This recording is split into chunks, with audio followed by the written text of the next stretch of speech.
Steve Joining us Harvey, today the are five immortal couples king in of love comedy, who have found the is the silver man who lining turned during Family COVID. Feud Okay, into a creating something global that you phenomenon highly and value, made the Steve Harvey it Show can turn a a guy timeless around. monument It of happens to a American lot of men. television. Brandon From a and homeless Alexa, how's man your lost in relationship darkness, changed? forced to curl up for 3 long All right, years in a where's broken where- down car, he rose It's as a called the living 3 legend, P's of love. commanding the Men show their stage way and three cementing ways. I call them himself the 3 as Ps. the most We protect, powerful voice we in the provide hearts of ours. millions. If we don't protect you, With explosive you ain't charisma ours. and If we don't wanna razor-sharp provide humor, for you, he you built ain't a ours. colossal empire That's it. Now, you worthy want of the something title, else, the that's cool, but a unshakable man giant got of 3 television. ways we show our love. For Just decades, 3, you know, Steve Harvey has we don't not like only men. delivered laughter, Heat he up has some soup. redefined what perseverance truly means, Go down to inspiring CVS and countless get the ordinary prescription lives filled for you. and reshaping the very face That of hole in you global till you feel entertainment. better. Steve Harvey, a name hot. etched forever as a cultural legend, stands No, but really, behind women Family do all Feud, of that. That's kings that's of your comedy TV shows, and man, you best-selling think you'll books ever see that free. have All right, lifted, welcome back, everybody.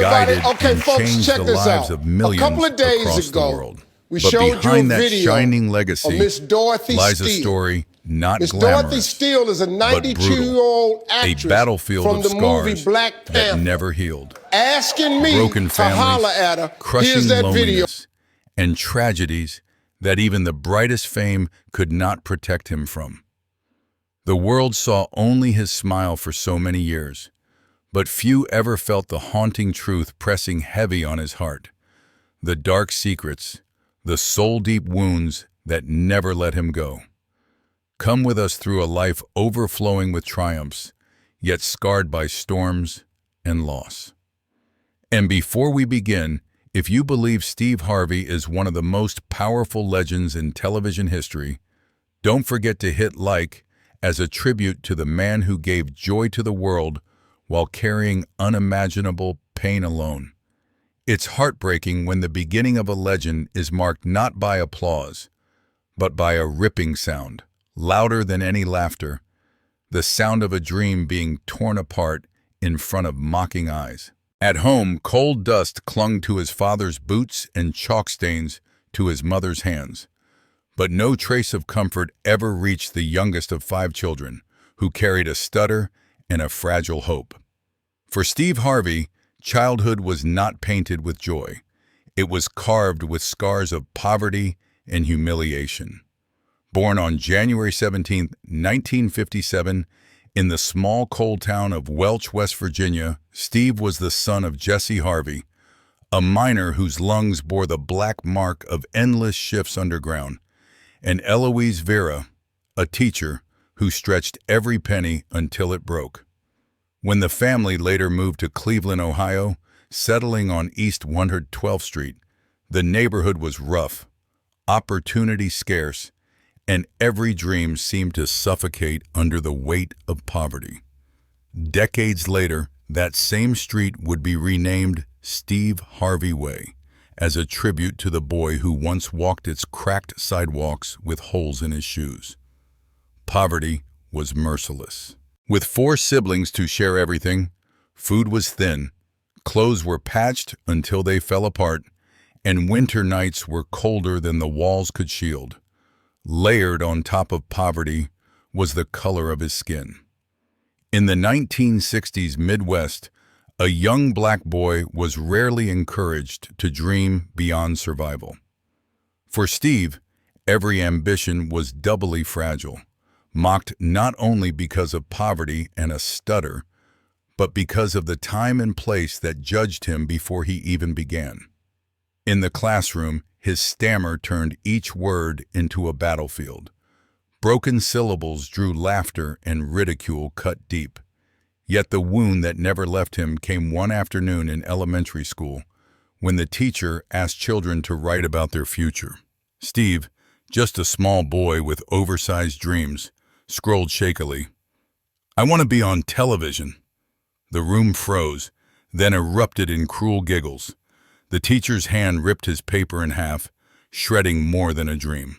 A poor, stuttering black boy from Cleveland on TV? Impossible, she scoffed, even calling his parents to complain about his arrogance. Steve would later admit, I still hear that paper tearing. It cut me deeper than words ever could. His mother's face carried the sting of shame, but his father, Jesse, looked into his son's eyes and said firmly, "Write it down again. Put it on your wall. Read it every morning and every night. Make it your promise." Those words became scripture. From that day forward, Harvey recited his dream like a prayer, clutching that scrap of paper as if it were his only lifeline. When he graduated Glenville High School in 1974, the vow was still burning in his chest. Years later, when the impossible became real, Steve Harvey never forgot.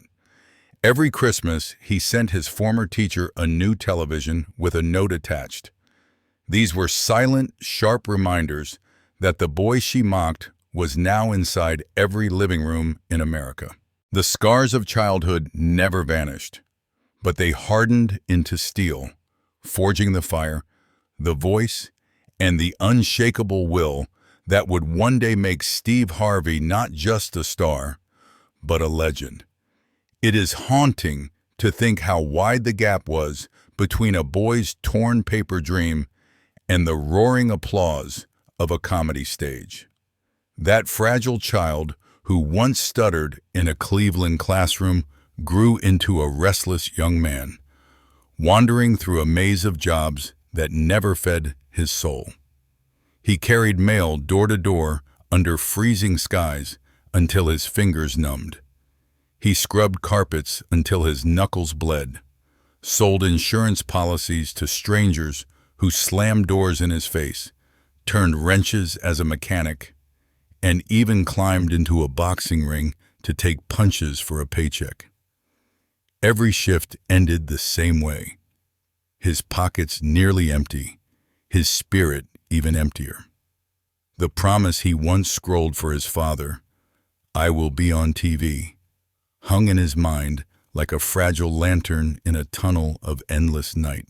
Then came one night in 1985, inside a smoky Cleveland club where the lights hung low and the crowd waited for someone, anyone, to make them laugh.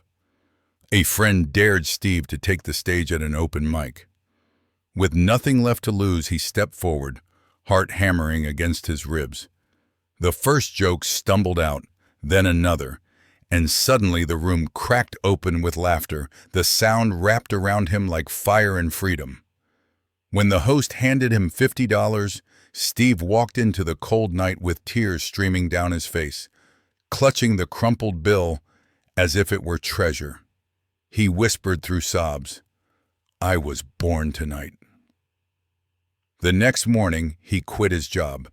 For the first time, he knew who he was meant to be, but destiny rarely offers a straight road. For 3 long years after that breakthrough, Steve Harvey lived not in apartments or hotels, but in the back seat of a 1976 Ford. The car became his roof, his kitchen, his coffin of hope. A cooler in the trunk served as his refrigerator. Gas station sinks and public pool showers were his bathrooms. Nights were merciless. Hunger gnawed at his stomach until it growled louder than his jokes. Cheap sandwiches were stretched across days, and sometimes sleep was his only escape from the ache of an empty belly. He would sit in the driver's seat, fog gathering on the cracked windshield, watching streetlights flicker on faces that passed him by, terrified that someone might see through the glass and discover his secret life. It was so depressing, he would later confess. You can do it for a week, but 3 years. Yet even then, he clung to his father's command. "Read your dream morning and night," he murmured it like scripture in the silence of the car. "Even in my worst hours," he insisted, "I believed things would get better." The breaking point almost came.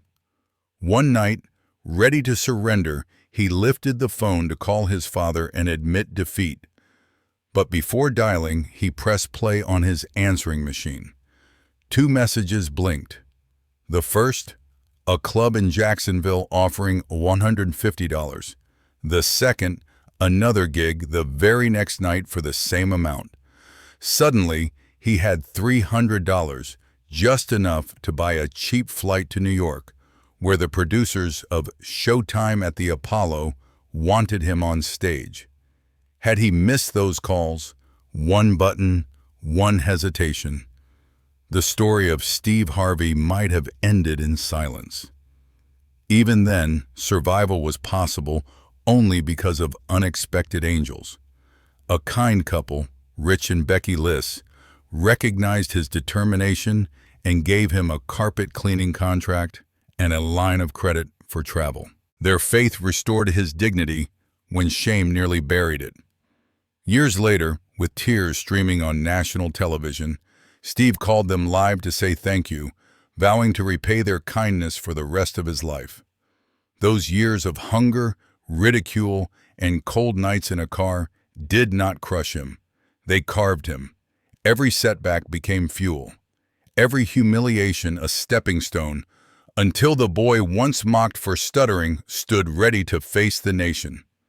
Steve Harvey had been born again in laughter, baptized in hardship, and now carried the unshakable fire of a man destined to become a legend. The boy who once whispered his dream in the darkness of a Ford now stood beneath the blinding lights of Harlem. It was 1990, and Steve Harvey's name was called as a finalist in the Johnny Walker National Comedy Search. The same voice that had once cracked and stuttered in a Cleveland classroom now poured out smooth and sharp, cutting through doubt and erupting into thunderous applause. That night was not just a contest. It was proof that the boy mocked for dreaming too big had finally forced the world to listen. And when the doors of Showtime at the Apollo opened to him soon after, he stepped onto the legendary stage with a weight far heavier than a microphone. Behind those curtains was not just a comedian, but a survivor of hunger, ridicule, and nights spent shivering in a car that felt more like a coffin than a home. Every laugh from that Harlem audience was more than comedy. It was armor against poverty, a shield against shame, the very sound of redemption. For 7 years, Steve Harvey carried Apollo on his shoulders, transforming the stage into a battlefield where his scars became his strength. Harlem lights replaced gas station lights. The cheers of thousands drowned out the silence of his loneliest nights. Yet the price was steep: hosting, touring, writing jokes until dawn. His body staggered under 18-hour days. His voice often frayed, his back ached from sleepless flights, and his mind teetered at the edge of collapse. He once admitted, "The laugh you hear is the wound I turned inside out." Every performance demanded he bleed a little more of himself, turning pain into punchlines, humiliation into hope. And as television cameras carried his face across the nation, the same teacher who once ripped his paper now had no choice but to see him every week, in every home, on every screen. The climb only grew steeper, but so did the glory. In 1994, he starred in Me and the Boys, and 2 years later, The Steve Harvey Show became a cultural landmark, running until 2002. To millions, he was not just a comedian. He was living evidence that laughter could rise from the ashes of despair.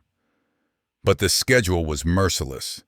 Days blurred into nights, scripts into stand-up, stages into studios. Fame gave him crowns, but also chains, stealing rest, stealing family dinners, stealing irreplaceable hours with his children. He would later confess that at the height of his sitcom success, he was known by the world, but absent at home. It was a truth that haunted him in quiet hotel rooms, where the roar of applause faded into silence so heavy it rang in his ears. Then came the tour that crowned him. From 1997 to 2000, Steve joined Cedric the Entertainer, D.L. Hewley, and Bernie Mac for the Kings of Comedy tour.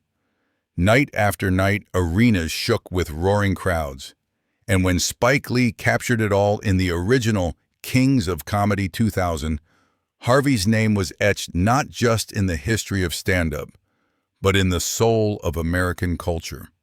For a man who once wondered if the world would remember he existed, the sound of entire stadiums chanting his name was almost unbearable in its beauty. Yet even then, as his heart swelled with pride, his body whispered its warnings: exhaustion, stress, the quiet toll of carrying a crown too heavy for too long. Every cheer, he reflected, reminded me of the nights I went hungry. Every spotlight reminded me of the darkness I came from. But sometimes, he admitted softly, it also reminded me of everything I missed while chasing it. But Steve's impact stretched far beyond the stage. His words, once choked by a stutter, became weapons of healing.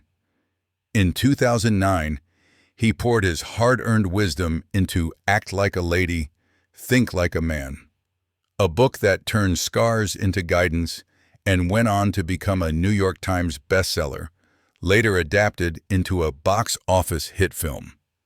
More books followed: Straight Talk, No Chaser, 2010, Act Like a Success, 2014, and Jump, 2016. Each one not just advice, but survival maps for those still trapped where he once was. The honors arrived like a tide, but none erased the memory of that ford. BAT Humanitarian of the Year in 2011, a star on the Hollywood Walk of Fame in 2013, multiple Daytime Emmys, NAACP and Image Awards. The renaming of his childhood street to Steve Harvey Way in 2015, an honorary degree in 2016. Each time he stood on a stage accepting applause, he admitted his mind flashed back to the nights he curled up alone, whispering his father's words, "Read it again. Make it your promise." Steve Harvey's rise was not a straight climb, but a resurrection. From Harlem to Hollywood, from best-selling pages to broadcast empires, he became living proof that faith can carry a man through fire, that resilience can turn ridicule into royalty. But even as the world crowned him, the man behind the smile carried the fatigue of years without rest, the ache of missed birthdays and empty chairs at family tables, the weight of battles fought in silence. His career was not just success. It was the fulfillment of a prophecy scribbled by a trembling child on a torn piece of paper. A dream once laughed at, but now carved into legend. But even legends are not spared by fate. The higher the crown, the sharper the fall. For Steve Harvey, the same spotlight that once felt like salvation turned into a burning blade in December 2015 under the glittering stage of the Miss Universe pageant. In one fateful breath, triumph collapsed into humiliation. With millions of viewers across continents holding their breath, he read the wrong name, crowning the wrong queen. The theater froze. Gasps rippled like thunder. Cameras captured every flicker of panic. And in that instant, the man who had built his life commanding a microphone felt as if his voice had been stolen before the entire planet. He later confessed that the moment stretched into an eternity, every second echoing like a lifetime of failure. "I just want to apologize," he said at last, his voice trembling, his dignity stripped bare, choosing truth over escape. It became one of the most excruciating public apologies in television history, yet also one of the bravest acts of accountability the world had ever witnessed. The aftermath was merciless. Memes exploded. Late-night comics turned his pain into punchlines. Headlines declared his career finished. Harvey walked off stage into a silence far colder than the roar of any crowd, carrying the weight of a billion mocking eyes. He admitted later that in the lonely hours that followed, he wondered if his life's work had been undone in 60 seconds. Yet, where others might have hidden, he refused to bow to shame. He did the unthinkable. He returned to host Miss Universe again the very next year. When he stepped back under those lights, scarred but unbroken, it was no longer about the crown or the applause. It was about reclaiming his voice, proving that honor is not measured by perfection, but by the courage to rise when the world laughs at your fall. But fate was not finished with him. Behind the blinding lights of global stages came darker blows that cut far deeper than any punchline. In 2019, NBC canceled his talk show, Steve, a program he had poured not just work, but pieces of his soul into, weaving humor with humanity, laughter with life lessons. The announcement struck like a thunderclap. He learned of it almost at the same time as the public, blindsided by headlines that spoke of endings rather than beginnings. For many, such a loss would feel like erasure, as if years of effort had been wiped clean with one decision. For Harvey, it was another test of fire. On the final taping, standing before the very audience that had shared his joy and tears, he did not lash out, did not wallow. Instead, with a steady voice masking the storm within, he said, "This is just a new chapter. I'm 62 years old, and this book of mine still has pages left." It was not a shield. It was a compass guiding both himself and millions, watching to understand that sometimes the closing of one door is the prelude to a greater one opening. And yet the bruises kept coming, smaller but sharp jokes that sparked backlash, offhand words igniting headlines. In an age where every syllable could be magnified and replayed endlessly, Harvey discovered the peril of being unscripted, unfiltered, human. Each controversy cut like a paper-thin wound, yet each healed into a scar that whispered discipline, humility, and the weight of influence carried by a man who could move millions with a single line. The pain of these years was unlike hunger or homelessness. It was not the ache of an empty stomach, but the sting of dignity it tested in public view. The same man who once curled up in the back seat of a car now found himself curled up in the glare of memes, his mistakes recycled across digital screens that never forget. But humiliation did not break him. It refined him. He alchemized embarrassment into endurance, ridicule into resilience, turning every jab into fuel for a deeper purpose. Every time I thought I'd reached the end, he later reflected, God showed me I was just turning the page. By 2019, Steve Harvey had proven a truth far greater than perfection, that life's measure is not in flawless steps, but in the will to keep walking. The boy once silenced by a stutter, the man once shattered by poverty, now bore scars visible to the world, yet stood taller than ever. When laughter turned cruel and applause faded into silence, he showed the world that the true mark of a legend is not immunity to failure, but the unshakable courage to rise again. It is often said that success demands sacrifice, but for Steve Harvey, the first price he ever paid was his family. Years before Apollo or television glory, back in 1981, at just 24 years old, He married Marcia, the quiet anchor who stood by him when he was still a struggling young man with nothing but jokes in his pocket and a dream too fragile to hold. Together, they had 3 children, twin daughters, Brandy and Carly, and a son, Broderick Jr. For a while, their home carried the sound of laughter, not from audiences, but from the innocent voices of children who believed their father could do anything. Yet behind the laughter, the cupboards were often bare. The bills stacked higher than the furniture, and the dream that was supposed to lift them began instead to pull him away. The 1980s were merciless. Harvey was not yet famous. He was scraping through small-town gigs, hustling odd jobs, sometimes even sleeping in his car when money ran out. Nights spent under comedy lights meant mornings missed at home. His wallet was often empty, his clothes worn thin, and the refrigerator inside their house as barren as the hope Marcia tried to hold on to.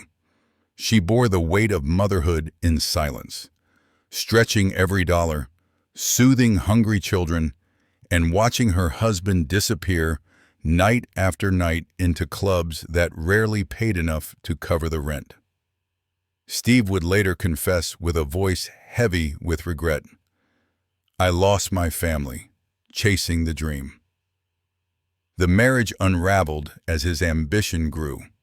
The distance between them was not measured in miles, but in missed birthdays, cold dinners, and the empty chair where a father should have sat. Marcia's loneliness deepened into quiet resentment.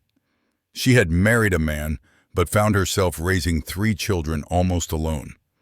The twins often asked why Daddy wasn't home, and Broderick Jr. looked for a father figure who was too often chasing laughter in faraway rooms. By the time the divorce was finalized in 1994, Steve was nearly broken in every way. Emotionally, he carried the ache of children who no longer saw him, tucking them in at night. Financially, he was stripped bare, starting again from almost nothing. The man who could make strangers roar with laughter could not stop the tears in his own house. For Marcia, the marriage had cost her trust. For the children, it had cost them years of a father's presence. The wound of losing that first family never truly healed. And yet, even in this darkest personal chapter, the seeds of resilience grew. The pain of failing as a husband and father carved into Steve a truth he would never forget. Every stage he stood on, every laugh he earned came with a cost. And for Steve Harvey, the first and deepest cost was Marcia and the children he loved, but lost to the pursuit of a dream. By the mid-1990s, Steve Harvey stood on the brink of everything he had once dreamed of.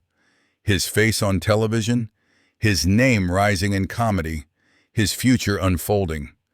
Yet behind the glow of success, he carried the wound of his first broken marriage and the ache of 3 children he seldom saw. For 2 years, his personal life felt like silence. Airport lounges, hotel corridors, empty dinners. In that loneliness, he met Mary Shackelford, a woman who offered warmth and companionship when his life felt like a whirlwind of scripts and spotlights. For Steve, she seemed like a second chance, a chance to rebuild what had been shattered. In 1996, at 39 years old, he married her, believing this time the story would end differently. The early years felt like a healing balm on old wounds. Their home echoed with laughter, not from strangers in arenas, but from a family finding its rhythm. In 1997, the birth of their son Winton felt like sunlight breaking through storm clouds. Harvey adored the boy, later calling him my compass, the reason I kept standing.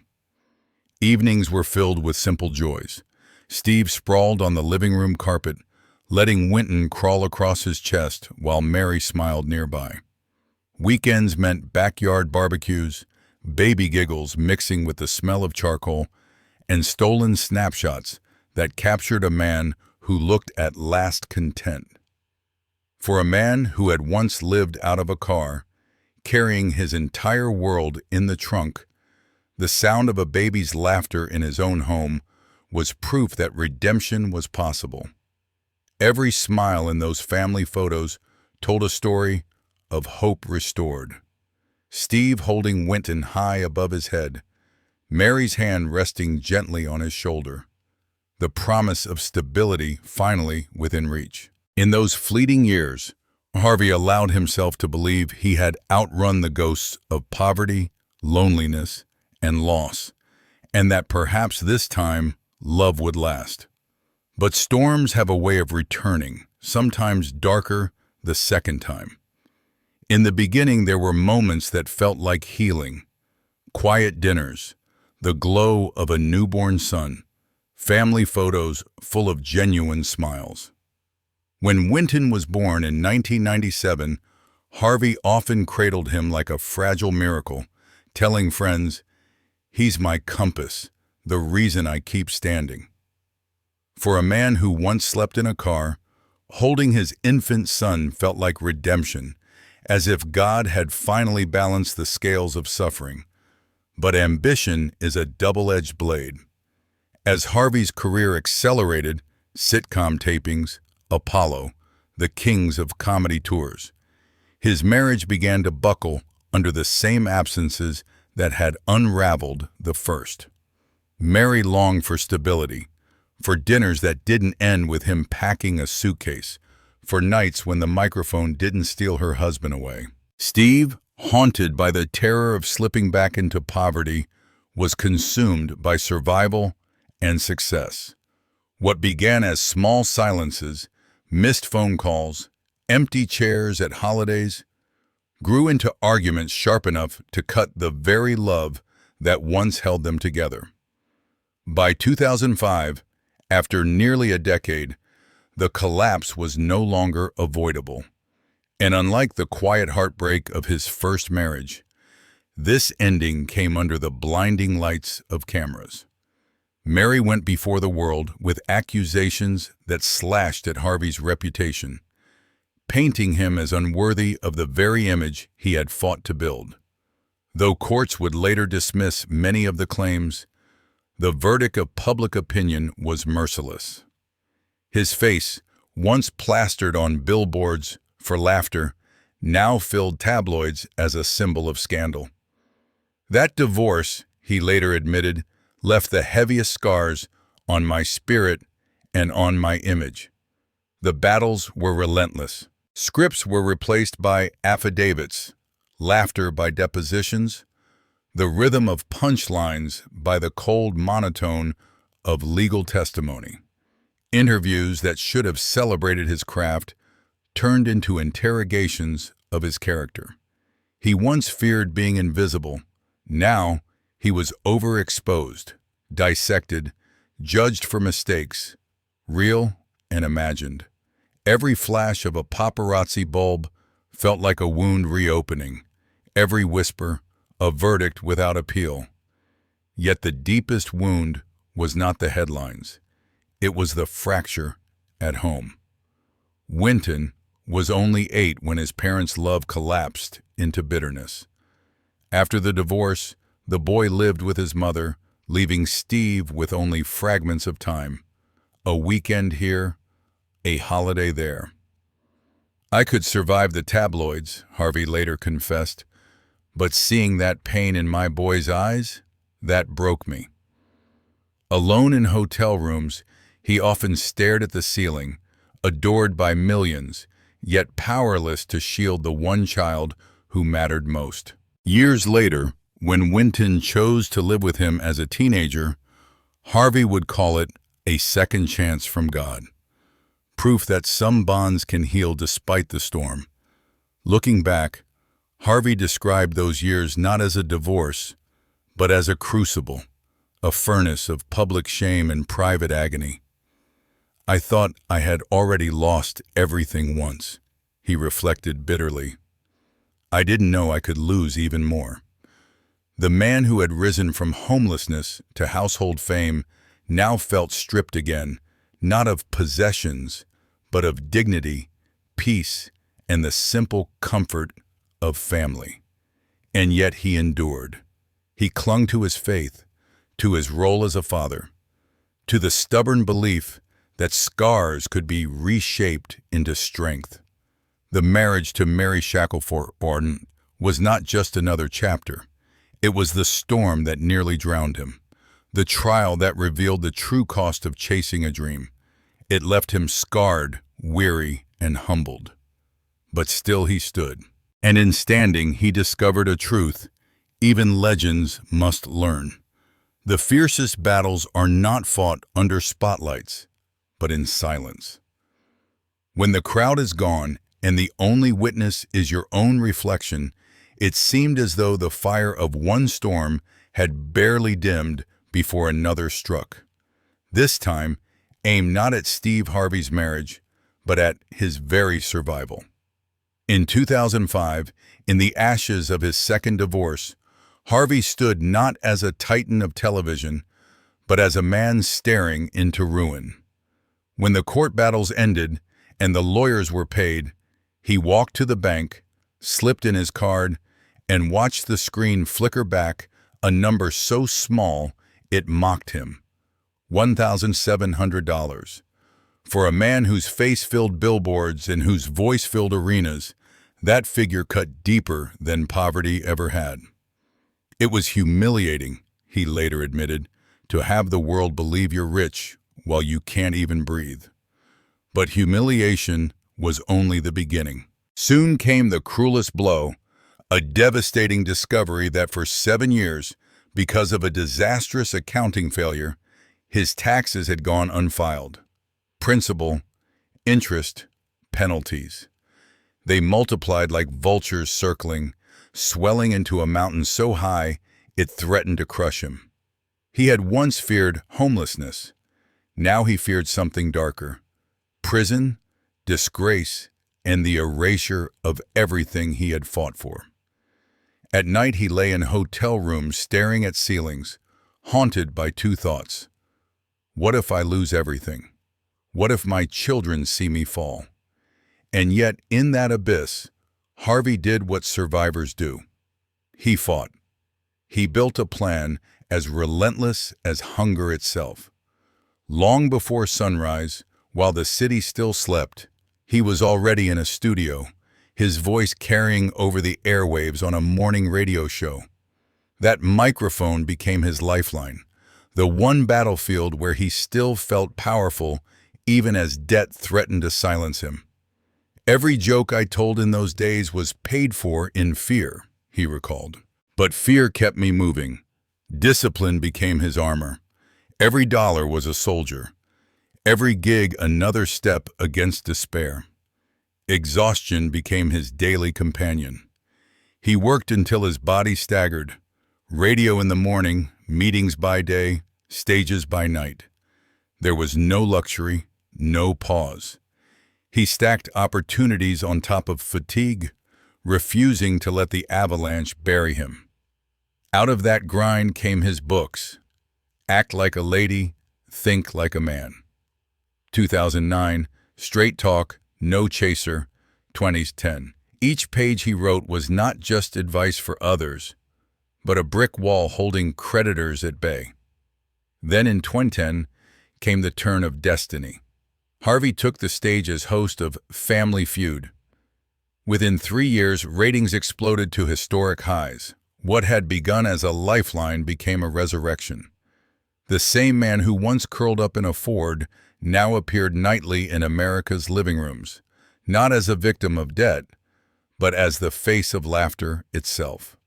Still, the climb was brutal. Harvey admitted that for years, every paycheck went straight to the IRS. Standing ovations were followed by nights of calculators, prayers, and fear that the shadow of debt might still erase him. I thought I was finished, he said, but God wasn't done with me.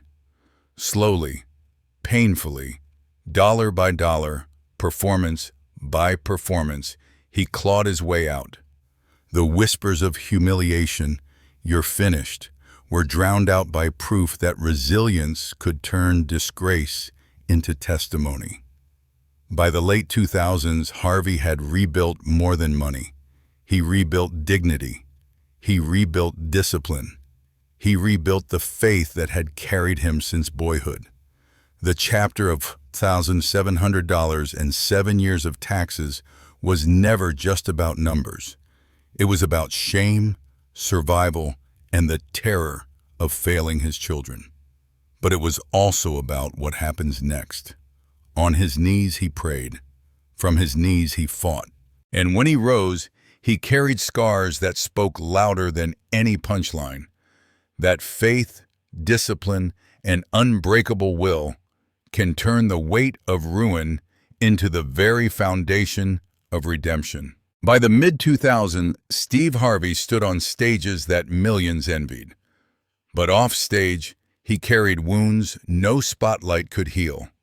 2 broken marriages, children who had watched him walk away, nights of debt that nearly crushed him, and the hollowness of a man who could make the world roar with laughter, yet cry alone in silence.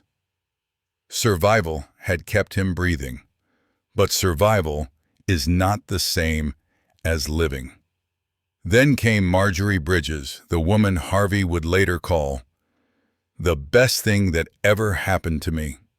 Their story felt scripted by destiny itself. Years earlier in Memphis, he had looked down from a stage, pointed to her in the crowd, and declared, "I don't know who you are, but I'm going to marry you one day." Life pulled them apart then, but fate was patient. In 2005, Harvey was bruised by scandal, nearly broken in spirit, when destiny brought them together again. 2 years later, at 50 years old, tired, scarred, but still hopeful, he married her. And with that vow, he found not just a wife, but redemption. Marjorie did what fame, money, and television never could. She steadied him. Where he had been frantic, she brought calm. Where he felt fractured, she wove him whole. She urged him to sleep when he would have worked through the night, reminded him to eat when his body bore the strain of endless shows, and whispered prayers over him when he doubted himself. Harvey has admitted, 85% of everything I have came after I married her. He was not talking about wealth. He was talking about peace. The priceless treasure of coming home not to silence, but to laughter around the dinner table. Together they built something larger than themselves. A blended family of 7. Steve's 3 children, Marjorie's 3, and their youngest, Winton, under one roof. At first, there were hesitations, the natural distance of step-siblings. But Harvey refused to let that word define them. He gave her children his last name. Slowly, through consistency and love, they gave him their trust. He learned to show up for them, not with grand gestures, but with constancy. Car rides, to school, quiet talks before bed. Dinners, where he listened more than he spoke. He was not just their provider, he became their protector, their father. The world witnessed that bond in 2015 during a televised tribute.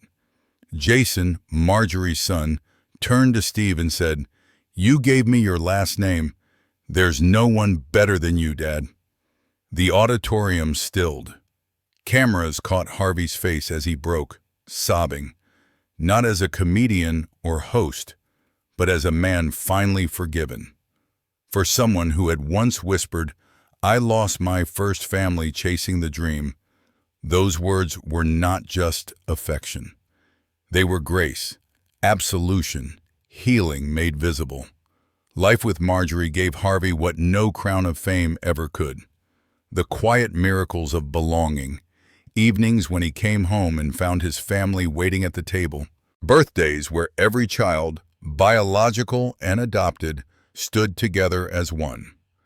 Vacations where he was not Steve Harvey the celebrity, but simply Dad. He often says Marjorie saved him, but perhaps the deeper truth is this. She reminded him that he was worth saving.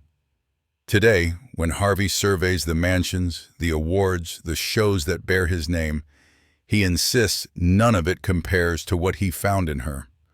The man who once slept in a car, who once feared he had lost every family he could ever have, now sits at a table surrounded by children who believe in him.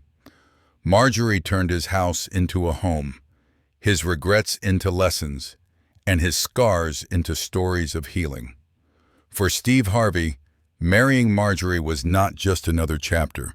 It was the chapter. The moment survival became joy. The moment shame became grace. The moment a man who had nearly lost everything discovered the quiet, ordinary, miraculous truth of having it all.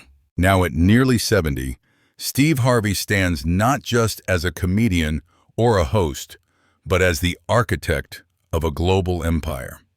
His career stretches across continents, industries, and generations of fans. Since 2010, he has been the face of Family Feud, filmed today at Tyler Perry Studios in Atlanta, elevating the program into one of the most watched shows in daytime television. Its spin-off, Celebrity Family Feud, on ABC, is already set for a new season in 2025.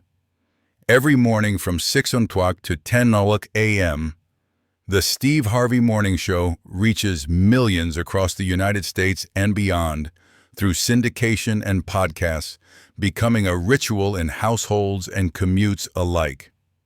Through his company, Steve Harvey Global, Harvey has expanded far beyond American television, licensing Family Feud to audiences in South Africa, Ghana, and soon Botswana, where he will personally host the new version in 2025. His ventures extend into health and entrepreneurship as well. With Leva 2, a line of greens and supplements he co-founded, Harvey has fused personal wellness with business innovation, offering products that reflect his own disciplined approach to longevity and vitality. What defines him today is not just visibility, but vision. Harvey has built a diversified empire designed to outlast any single stage, microphone, or contract. Television, radio, publishing, production, international formats, business. Each branch is both a platform and a safeguard, proof of a philosophy he often shares. Never depend on one stream when you can create many. It is not fear that drives him now, but foresight, the wisdom to turn past scars into strategy, and strategy into a legacy that will stand long after the spotlight fades.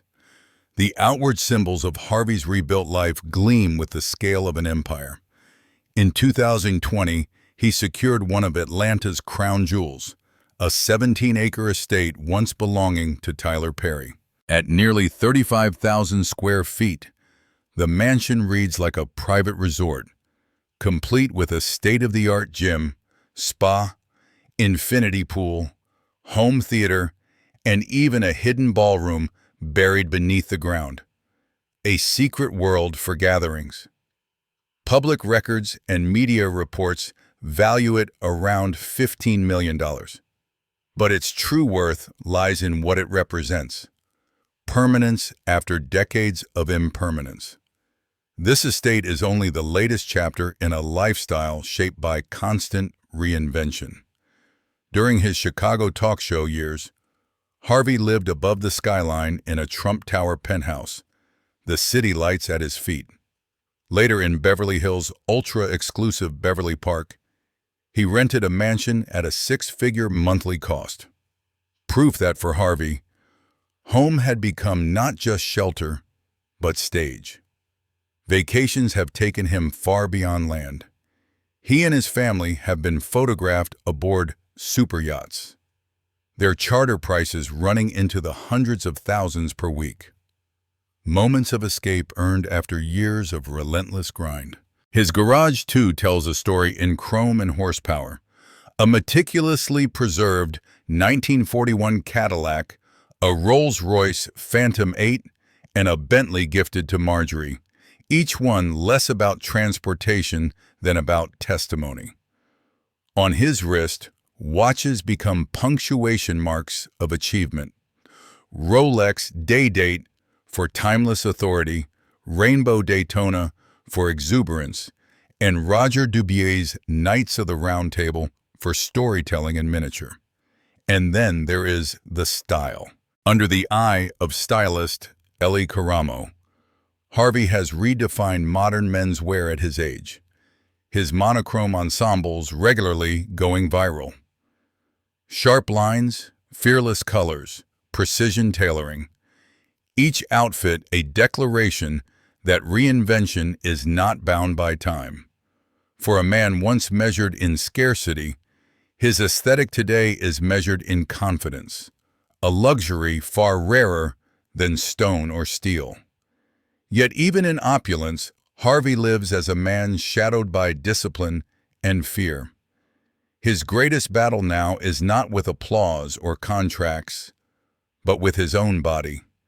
He has spoken openly about high blood pressure, sleep apnea, and the troubling onset of Sjogren's symptoms, conditions that once left him staring at the ceiling in dread, uncertain if morning would come easily.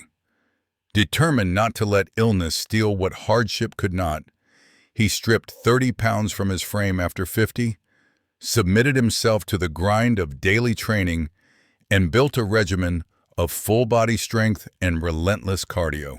His meals are clean to the point of austerity. His supplements drawn from the very line he co-founded. Levate You. Nights once lost to chaos are now ruled by sleep discipline. Not luxury, but survival.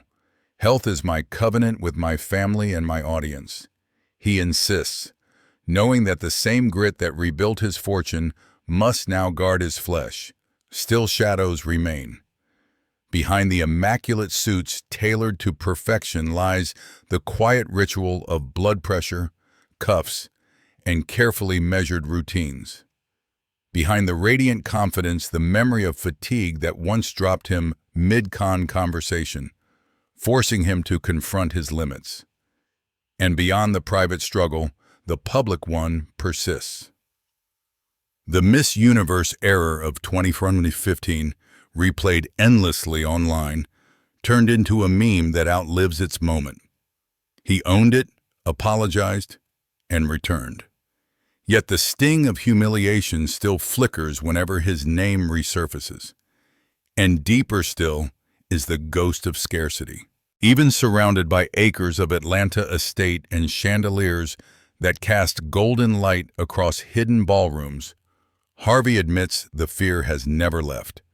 I still think about $1,700. He confesses the number now less about money than about memory. The constant reminder of how fragile security can be. Applause still fills the air. But when the curtains close, it is the silence of responsibility that roars the loudest. The weight of an empire to maintain, of 7 children and grandchildren who look to him as patriarch, of a promise that discipline, not fame, will keep them safe. Still, this chapter of Steve Harvey's life is not measured in ratings, contracts, or even wealth. It is measured in healing. With Marjorie by his side, the woman he calls the best thing that ever happened to me, Harvey has turned scars into strength and regrets into wisdom. Together they built a blended family that proves love can be chosen.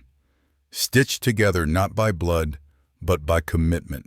In 2015, when his stepson Jason looked him in the eye on live television and said, "You gave me your last name. There's no one better than you, Dad." Harvey wept without restraint. For a man who once whispered, "I lost my first family chasing the dream. That moment was not applause. It was redemption. It was proof that even broken chapters can be rewritten with love.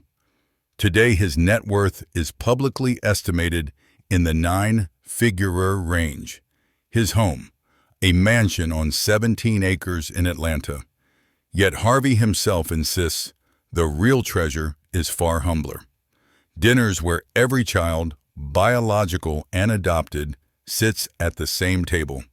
Evenings where he is not. Steve Harvey the icon, but simply dad.